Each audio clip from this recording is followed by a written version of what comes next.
Okay, अस्सलाम वालेकुम dear students. मैं हूं रिजवान अहमद। आप सब लोग कैसे हैं जी? उम्मीद करता हूं का दिन अच्छा चल रहा होगा। डियर स्टूडेंट्स, हम अपना चैप्टर 2 जो है वो पढ़ रहे हैं और आज इंशाल्लाह वो ख़त्म हो जाएगा।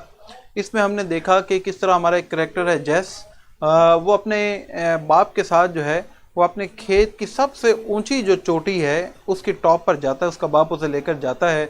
गर्मी का मौसम है। रास्ते में जो है वो उनके जो डायलॉग्स हैं उसमें उसका बाप बताता है कि देखो किस तरह हम जो है वो पहले यहाँ आया करते थे, और उसे पहाड़ की चोटी पर दूसरी जानिब जो ढलवान है पहाड़ की बताता है कि यहाँ पर कभी मैं और तुम्हारी माँ जवानी में खेती बाड़ी किया करते थे। हम यहाँ पर कॉर्न, मेज़, पंपकिन, ये सारी चीज़ें, बीन्स उगाया करते थे। और जेस जो है वो उसे समझ नहीं आती कि मेरा बाप जो है वो इस पहाड़ी की चोटी पर यहाँ पर क्यों आया है खेती बाड़ी करने के लिए, क्योंकि हमारे पास जो है वो नीचे वादी में भी तो इतनी ज़रखेज़ ज़मीन है। लेकिन उसका बाप कहता है कि नहीं, असल ज़रखेज़ ज़मीन यही है, ये पहाड़ की चोटी के ऊपर। यहाँ पर हर चीज़ जो उगती है उसका जायका भी बहुत मीठा होता है। और वहाँ पर वो कहता है कि देखो मैंने कैसे टमाटोज, यैम्स और पोटैटोज उगा रखे हैं। ये सारी बातें चल रही होती हैं। और यहाँ पर जो है कल हमने जो छोड़ा था वो लाइन थी कि for many of the trees were 60 feet tall and the wild vines had matted their tops together, कि उस पहाड़ की दूसरी जानिब ढलवान के ऊपर ज़्यादातर दरख्त जो है वो अब वो कहता है कि 60 फुट तक लंबे हो चुके थे।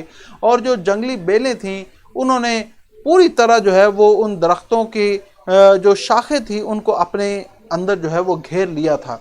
ये मैटेड कल जो है वो मैंने आपको इसका मीनिंग भी बता दिया था। हम यहाँ से आगे कंटिन्यू करेंगे। जल्दी से अपनी किताबें खोलें। आगे वो कहता है एंड जेस, और हाँ जेस, ही ऑलमोस्ट विस्पर्ड, वो सरगोशी करते हुए बोला, the doctors told me to sit still and to take life easy, कि डॉक्टर्स ने मुझे कहा था कि मैं आराम से अब बैठ जाऊं और ज़िंदगी को जो है वो पुरआसान तरीके से गुजारूं। I could not do it, मैं ऐसा नहीं कर सका। आई हैड टू वर्क, मुझे काम करना था। I had to go back, मुझे वापस उन जगहों पर जाना था। I had to smell this rich loam again, मुझे इस जरखेज़ मट्टी को दोबारा सूंघना था या इसका जायका चखना था। This land is not like the land I had to build to grow अल्फल्फा, ये ज़मीन वैसी ज़मीन नहीं है जहाँ पर मुझे जो है अल्फल्फा उगानी पड़ी। दिस इज़ रियल लैंड, ये सही असल ज़मीन है। It is the land that God left, ये ज़मीन है जो अल्लाह ने छोड़ी थी। I had to come back and dig in it, मुझे यहाँ वापस आना था और यहाँ पर खुदाई करनी थी। I had to smell it, मुझे इसको सूंघना था।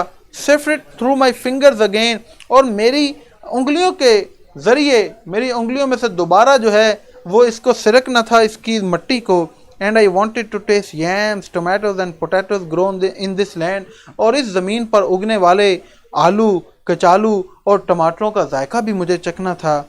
From this mountain top I look far in every direction. Important ये पैराग्राफ है ट्रांसलेशन के लिए। वो कहता है कि इस पहाड़ की चोटी से मैंने दूर हर तरफ चारों जानिब नज़र दौड़ाई। ओवर द रगेड हिल्स, ये जो बंजर रफ जो चोटियाँ इर्द गिर्द फैली हुई थी। My father and mother had cleared and farmed corn, मेज एंड केन, जिस चोटी पर मेरा बाप और मेरी माँ जो है जहाँ पर उन्होंने हल चलाया था, खेती बाड़ी की थी, और यहाँ पर उन्होंने मकई, मेज़ और केन जो है ये जिसे हम कहते हैं कि जैसे शुगर केन, गन्ना वगैरह, ये सब कुछ उगाया था। मेज़ का मतलब ये दालें। The one slope they had not clear was the one, और एक पहाड़ की ढलवान जहाँ पर उसको उन्होंने साफ नहीं किया था, was the one from which, ये वही थी जिसमें से my father had cleared his last small patch, जिसके आखिरी जो टुकड़ा जो साफ किया जाने वाला रह गया था, वहाँ पर आकर अब मेरे बाप ने खेती बाड़ी की थी। I followed him from his clearing in the sky down a new path, अब वो वहाँ से नीचे आने लगे। तो वो कहता है कि मैं अपने बाप के नक्शे कदम पर चलने लगा, नीचे आते हुए एक नए रास्ते पर, toward the deep valley below, वो रास्ता जो नीचे फैली हुई वादी की तरफ, गहरी वादी की तरफ जा रहा था। But why do you have so many paths coming from the flat up the steep second bluff? I asked. मैंने पूछा कि अब्बा जान, लेकिन इस यहाँ पहाड़ से सीधी ऊपर ऊंचाई के लिए, ऊपर आने के लिए आपने इतने ज़्यादा रास्ते क्यों बना रखे हैं? Since he had promised that he would explain this to me later, चूँकि उसने ये मुझसे वादा किया था कि बाद में वो इसकी वजाहत करेगा। Oh yes, he said. उसने कहा हाँ, अच्छा, अर्ली लास्ट स्प्रिंग, के पिछली बहार की शुरुआत में आई could not climb straight up the steep path, मैं सीधा उस अमूदी रास्ते पर चढ़ाई नहीं कर सकता था। That was when the doctor did not give me a week to live, ये तब की बात है कि जब डॉक्टर ने मुझे एक हफ्ता भी बाकी जिंदा रहने के लिए नहीं दिया था, कि उसने कहा था कि अब तुम्हारे पास एक हफ्ता भी नहीं, चंद दिनों में तुम मर जाओगे। I made a longer easier path, तो तब मैंने जो है वो वहां से एक लंबा लेकिन कदरे जो है वो आसान रास्ता बनाया। So I would not have to do so much climbing, ताकि मुझे बहुत ज़्यादा चढ़ाई ना करनी पड़े। Then as I got better, he explained, तो उसने वजाहत करते हुए कहा कि फिर जैसे जैसे मेरी सेहत जो है वो बेहतर होती गई, I made another path that was a little steeper, तो मैंने फिर एक और रास्ता बनाया जो उससे कम अमूदी था। And as I continued to get better, तो जैसे जैसे मेरी सेहत जो है वो बेहतर होती गई, I made steeper path, तो मैं ज़्यादा अमूदी रास्ते बनाता गया। That was one way of knowing I was getting better all the time, हाँ ये एक तरीका था जानने का कि अब मेरी सेहत जो है दिन ब दिन बेहतर होती जा रही थी। I followed him down the path that wound this way and that, 3 times the length of the path we had climbed, तो मैं उसके पीछे पीछे उस रास्ते पर चलता रहा जो नीचे की तरफ आ रहा था, इर्द गिर्द घूमता घुमाता उस रास्ते से 3 गुना लंबा रास्ता जिस पर हम चढ़ाई करके गए थे। ले जी, ये हमारा चैप्टर है, ये कंप्लीट हो गया। अब मैं इसकी जो MCQs हैं हम पहले वो कर लेते हैं, फिर मैं आपको इसके साथ में शॉर्ट क्वेश्चंस करवा देता हूँ। इसके MCQs के अंदर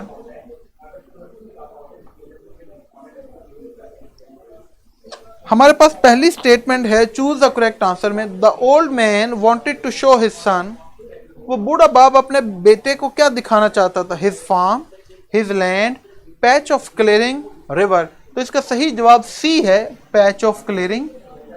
ठीक है जी। दूसरे नंबर पे हमारे पास स्टेटमेंट है, the day was hot, pleasant, rainy, humid, तो हमें पता है गर्मी थी, तो हम कहेंगे इसका ए ऑप्शन जो है वो दूसरे का वो करेक्ट है, द डे वॉज हॉट। तीसरे नंबर पे है, how many years ago did the doctor advise the old man to take rest, कितने साल पहले एक डॉक्टर ने इस बूढ़े आदमी को कहा था कि अब वो आराम करे, 10, 20, 30, 40, तो हमें पता है कि ये 40 साल पहले क्योंकि ये बताया गया है, तो तीसरे नंबर पे जो डी ऑप्शन है ये हमारी करेक्ट है। चौथे नंबर पे है, how many children had the old man, वो बूढ़े आदमी के कितने बच्चे थे, 3, 4, 5, 7, तो इसका सही जवाब 5 है, सी, तो हम कहेंगे कि चौथे नंबर पे सी ऑप्शन हमारी करेक्ट है। पांचवें नंबर पे है, what did the old man cut with his pocket knife, उस बूढ़े आदमी ने अपनी जेब के चाकू से क्या काटा था, a sapling, a flower, a wisp of अल्फाल्फा, अ टोमेटो, तो इसका सही जवाब अ विस्प ऑफ अल्फाल्फा है, तो हम कहेंगे कि पांचवें नंबर पे जो सी ऑप्शन है वो करेक्ट है।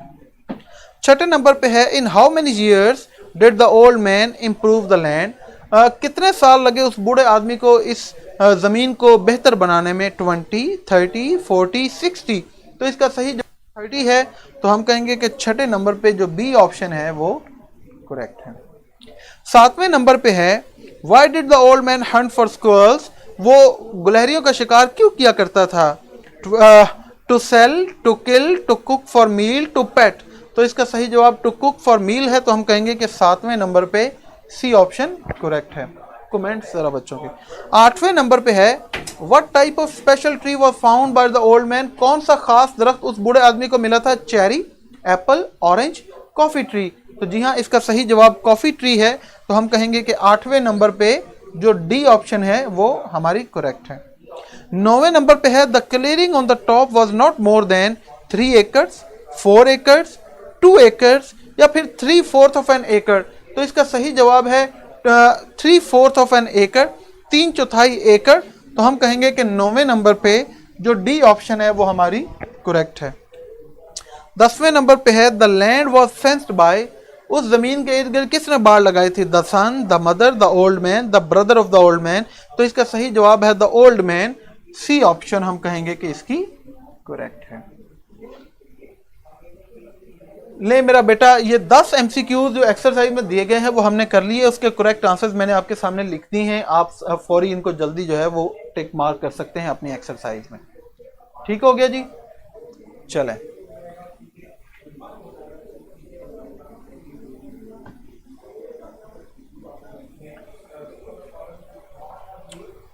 अब आ जाते हैं हम इसके क्वेश्चन आंसर्स की तरफ।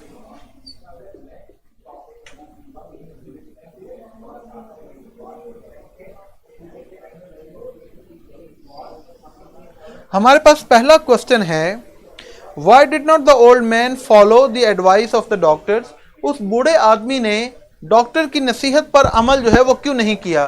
तो इसका आंसर सिर्फ मैं लिखूंगा, the old man did not follow the advice of the doctors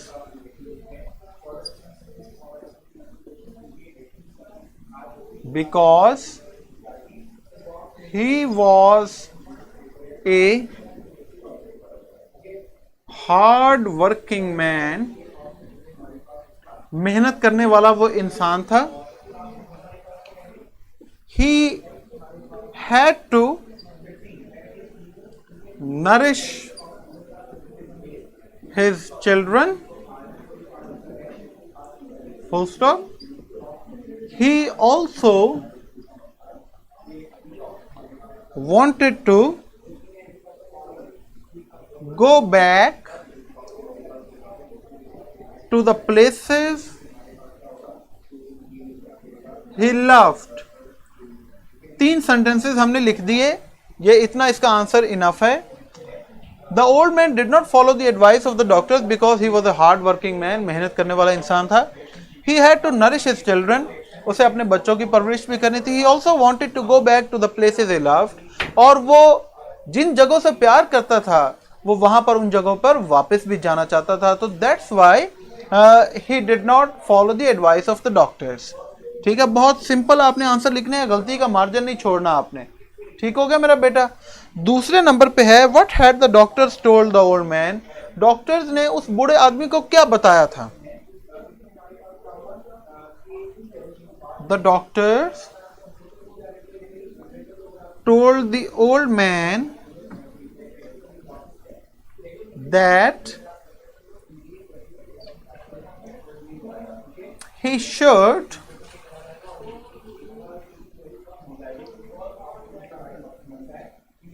take life easy, full stop।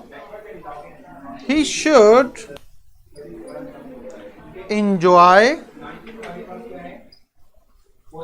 the few days he had with his family।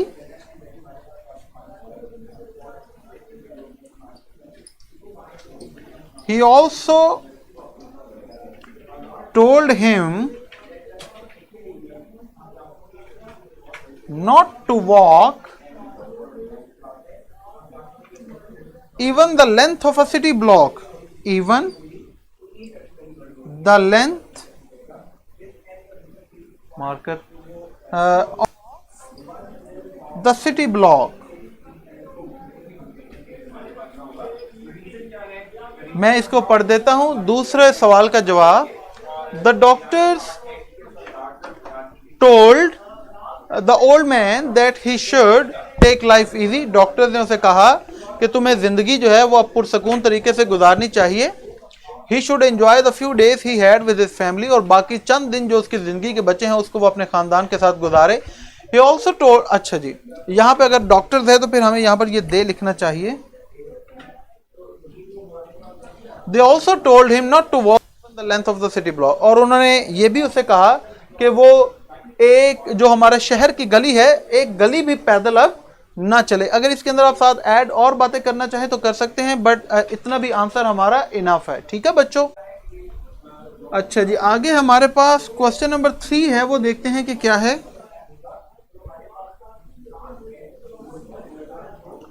Question number 3 है बच्चों, where did the old man take his son. Important question के बूढ़ा आदमी जो है वो अपने बच्चे को कहां पर लेके गया था। The old man took his son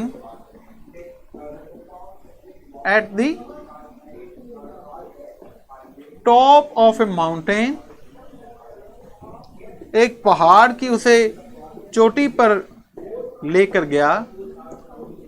He wanted his son to show a patch of clearing, a patch of clearing। वो अपने बच्चे को एक जमीन का टुकड़ा जो उसने साफ किया था वो दिखाना चाहता था। अगर इसके साथ आगे आप चीजें ऐड करना चाहें कि उसने वहां पर क्या उगाया था तो वो भी आप लिख सकते हैं, लेकिन इतना भी इनफ है। The old man took his son at the top of a mountain, उसे पहाड़ की चोटी पर लेके गया। He wanted his son to show a patch of clearing, वो उसे दिखाना चाहता था एक जमीन का टुकड़ा। अच्छा जी, फायका क्या कह रही हैं कि सर नहीं बता रहे। बेटा पूछो, मैं एक्चुअली आपके इस वक्त कमेंट्स नहीं पढ़ रहा, मैं आपको ये काम करवा रहा हूँ, तो जैसे ही मैं अभी फ्री होता हूँ तो फिर मैं आपको कमेंट जो है वो आपका ले लेता हूँ। Last line, he wanted his son to show a patch of clearing, वो अपने बेटे को जमीन का एक साफ किया हुआ टुकड़ा जो है वो दिखाना चाहता था। चौथे नंबर पे है, had the son ever been there before. बहुत इंपॉर्टेंट, ये मैं स्टार लगा रहा हूं जी, ये क्वेश्चन काफी दफा रिपीट हो चुका है। Yes, the son had been there many times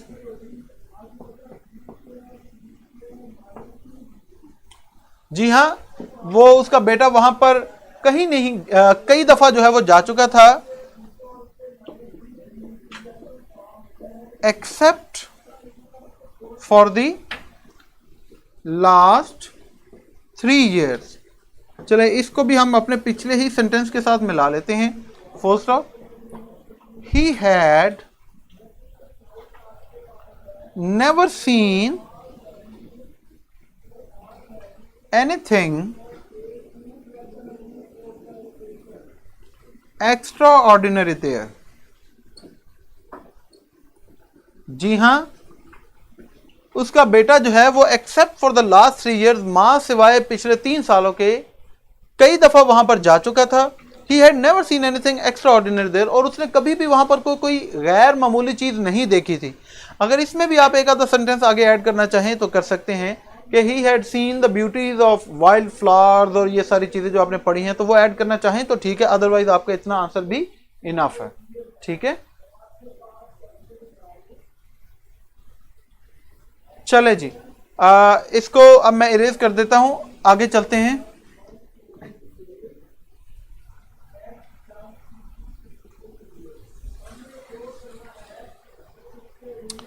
पांचवें नंबर पे है, what were the names of the vegetables the old man grew on his farm. जो सब्जियां उसने उगाई क्या नाम थे उनके। The old man grew potatoes, yams and tomatoes there।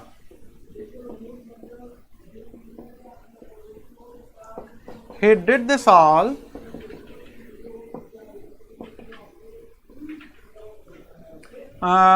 alone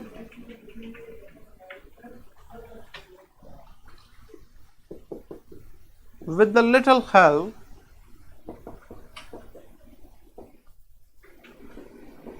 full stop.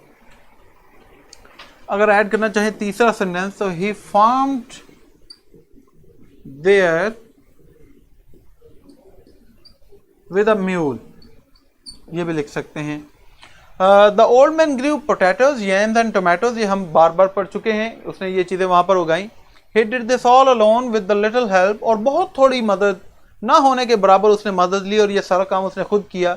He farmed there with a mule, और वहां पर उसने खेती बाड़ी जो है वो एक गधे की मदद से की। तो ये आपने सिर्फ चीजें साथ ऐड ही करनी है, अदरवाइज पहले सेंटेंस के अंदर हमारा आंसर जो है वो कंप्लीट हो। उसके बाद जी छठे नंबर पे हमारे पास आता है, why did the old man take the steep path. उस बूढ़े आदमी ने सबसे अमूदी रास्ता जो है, मुश्किल रास्ता क्यों इख्तियार किया। The old man took the steep path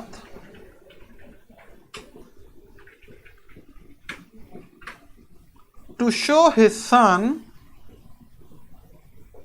to show his son that he was still hale and hearty. It also shows his determination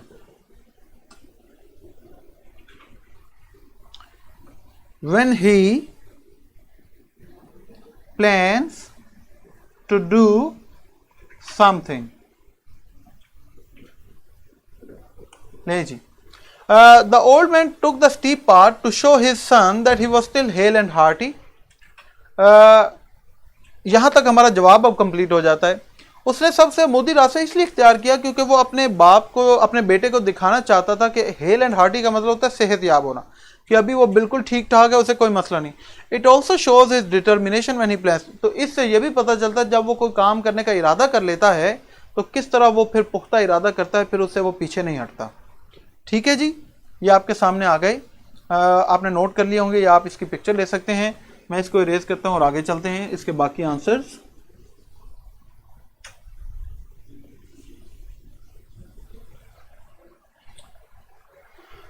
हमारे पास क्वेश्चन नंबर 7 है, why did the son at the age of 6 cry. बहुत important question है जी। Question number 7, the son at the age of 6 cried because he lost his plough in the furrow, full stop, although, comma, his father, although his father made him a new plough, but he never loved it the way he did to first one, to the first one. The son at the age of cried because he lost his plough in the furrow. झाड़ियों के अंदर जो है वो गुम हो गया। Although his father made him a new plough, but he never loved it the way he did to the first one. लेकिन वो दूसरा जो आला था वो कभी भी उसे उतना अच्छा नहीं लगा जितना कि उसे पहले वाला आला जो है वो अच्छा लगता था। अच्छा जी, नेक्स्ट हमारे पास क्वेश्चन नंबर 8 है, What were the feelings of the old man at the age of 70? 70 साल की उम्र में उस बूढ़े की किस तरह के जज्बात थे। He was feeling a bit nostalgic, full stop. He knew that he had lived the life, the years, the good book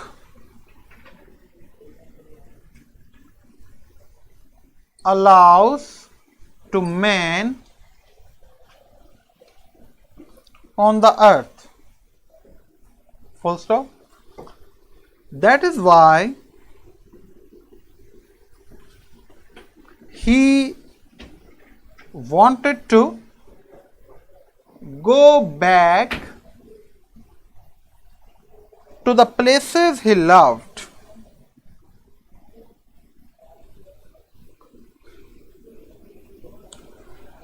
किस तरह के उसके जज्बात है। He was feeling a bit nostalgic. Nostalgic का मतलब होता है जब आप माजी की यादों को लेकर हमेशा सोचते रहते हैं, तो उसे पता है कि अब मेरी जिंदगी का टाइम पूरा हो गया है, तो अब उसे वो सारी माजी की यादें आती थी, तो ये नॉस्टैल्जिया है, तो ये उसके जज्बात है। He knew that he had lived the years, ये ईयर्स आएगा, the good book allows to man, यहाँ पे ये देखें पीछे पास्ट और आगे प्रेजेंट इसलिए लिखा है क्योंकि जो फैक्ट होता है उसको हम जो है वो अपने प्रेजेंट के अंदर लिखते हैं, तो यहाँ पर चूंकि उनकी किताब के अंदर लिखा है तो उनके लिए ये फैक्ट है।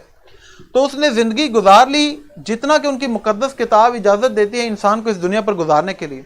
तो अब उसे इसलिए पता है कि मैं मरने वाला हूं, तो that's why he is nostalgic and he wants to go back to the places he love. तो ये उसे उसका यह भी मानना था कि असल जरखेज जमीन, रिच लैंड भी कह सकते हैं, फर्टाइल भी लिख सकते हैं, यहाँ पर जो भी आप वर्ड, ये सारे वर्ड इस पे यहाँ हमारे इस लेसन के अंदर इस्तेमाल हुए, तो कुछ भी आप यूज कर सकते हैं। The old man had planted his secret garden because he wanted to taste the vegetables grown in that land, उस जमीन पर उगने वाले। This experience also took him back to his youth, तो इस तजर्बे से वो अपनी जवानी की तरफ चला जाता है। ही believed it was the real land, और उसे उसका ये मानना था कि ये असल में वाहिद जरखेज ज़मीन थी। ठीक है जी, ये क्वेश्चन आंसर्स हैं जी, इसके आंसर्स मैंने आपको लिख दिए। अगर आपका इसमें कोई क्वेश्चन है तो आप मुझसे क्वेश्चन पूछ सकते हैं।